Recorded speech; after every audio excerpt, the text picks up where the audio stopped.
Талант Мамытов баштаган депутаттар Исфана шаарындагы Лейлек райондук ооруканасында болушту. Баткендеги кооптуу аймактардан 16.034 кыргызстандык көчүрүлгөн. Тажикстанда барымтада турган 10 кыргызстандык чыгарылды. Өлкөдө бир сутка ичинде 308 адамдан коронавирус табылып, 7 бейтап каза болду. Эртең 3 майга карата аба ырайы тууралуу маалымат. Бүгүн 2 майда төрага Талант Мамытов баштаган Жогорку кеңештин депутаттар тобу Баткен облусуна келишти. Анда депутаттар өкмөттүн өкүлдөрү менен кеңешме өткөрүштү. Кыргыз-тажик чегара чыр-чатагындагы ар түрдүү даражада жаракат алышкан жарандарды барып көрүштү. Депутаттар алардын ал акыбалдарын, дарылоо кандай жүрүп жатканын сурап, батыраак айыгып кеткиле деген каалоолорун айтышты. Медициналык мекемеге ооруларды дарылоо үчүн зарыл болгон дары-дармектер берилди. Ошондой эле Бөрү атайын милдет аткаруучу отрядынын аскер кызматкерлери менен да жолугушуу болду. Талант Мамытов көрсөткөн каармандыгы жана эрдиги үчүн аларга ыраазычылык билдирип, каржылык жардам көрсөттү. Белгилей кетсек, эл өкүлдөрү чегара чыр-чатагында жабыркаган бир катар жарандардын үйлөрүн өздөрүнүн жеке каражаттарынын эсебинен оңдоп берүүгө чечим кылышкан. Расмий маалыматка ылайык, Баткендеги кооптуу аймактардан 16.034 кыргызстандык көчүрүлгөн. Бул тууралуу Бишкектеги маалымат жыйынында өзгөчө кырдаалдар министринин орун басары Урматбек Шамырканов билдирди. Анын айтымында Баткен районунун Көк Таш айылынан 173 адам ар кандай жараат алган. Лейлек районунан жалпы 159 адам, анын ичинен 58 аял, 101 бала көчүрүлгөн. Ал эми 8647 адам тууган жакындарынын үйлөрүнө барышкан. Баткен районунан 1409 жаран, анын ичинен 6 эркек, 427 аял, 996 балдар көчүрүлгөн. Көчүрүү иштерине ÖKMден 13 атайын техника, 165 кызматкер, 60 спринтер, 35 кызматкери менен 13 тез жардам тартылган.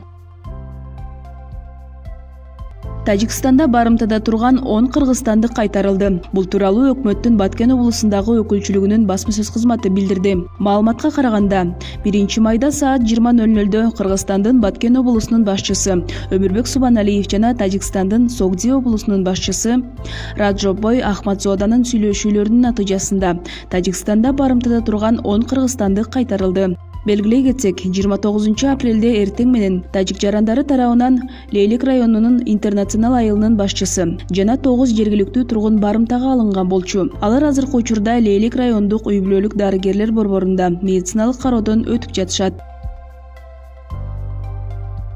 Кыргызстанда 2 майга карата коронавирус дагы 308 адамдан аныкталды. Бул тууралуу Саламаттык сактоо жана социалдык өнүктүрүү министрлигинен билдиришти. Маалыматка караганда, Бишкекте 203, Ош шаарында 6, Чүй облусунда 62, Ош облусунда 3, Талас облусунда 5, Ысык-Көл облусунда 18, Нарын облусунда 9, Жалал Абад облусунда 2 адамдан илдет табылган. Ал эми бир сутка ичинде 258 адам коронавирустан айыгып чыккан. Алсак Бишкекте 142, Ош шаарында 4, Ош облусунда 3, Ысык-Көл облусунда 23, Баткен облусунда 1 адам сакайды. Сутка ичинде COVID-19 илдетинен Бишкек шаарында 4, Чүй облусунда 2 жана Ош облусунда 1 бейтап каза болду. Жалпы каза болгондор 1619 адамга жетти. Бүгүнкү күнү стационарларда коронавирустан 1496 бейтап, амбулатордук түрдө 2238 адам дарыланууда. Алардын ичинен 1046 бейтаптын абалы орто оордукта, 369 адамдын абалы оор жана 78 бейтап өтө оор абалда жатат. Бир сутка ичинде өлкө боюнча 11 медициналык кызматкер коронавирус жуктуруу алганы аныкталды. Пандемия башталгандан бери 4447 медицина кызматкери коронавирус жуктуруу алган. Алардын ичинен 4369 мед кызматкер айыгып чыкты. Алардын ичинен 4369 мед кызматкер айыгып чыккан.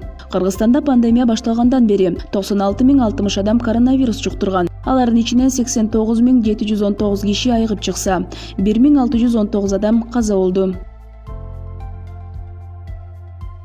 Эртең 3 майда түнкүсүн Чүй, Ысык-Көл облустарында жаан, тоолуу райондорго кар түшөт. Калган аймактарда жаан жаабайт. Күндүз Ысык-Көл облусунун айрым райондорунда жаан жаайт. Башка облустарда жаан-чачын күтүлбөйт. Батыш тараптан келген шамалдын ылдамдыгы секундасына 4-9 метрге чейин жетет. Абанын температурасы Чүй облусунда түнкүсүн +10, +15, күндүз +26, +31. Таласта түнкүсүн +9, +14, күндүз +25, +30. Ош, Жалал Абад, Баткен облустарында түнкүсүн +12, +17. 27, күндүз +30, +35. Ысык көл облусунда түнкүсүн +6, +11, күндүз +22, +27. Нарында түнкүсүн +7, +12, күндүз +23, +28. Ал эми Бишкек шаарында түнкүсүн бир аз жаан жаашы мүмкүн. Күндүз күн ачык болот. Абанын температурасы түнкүсүн +12, +14, күндүз +29, +31 жылуу болот.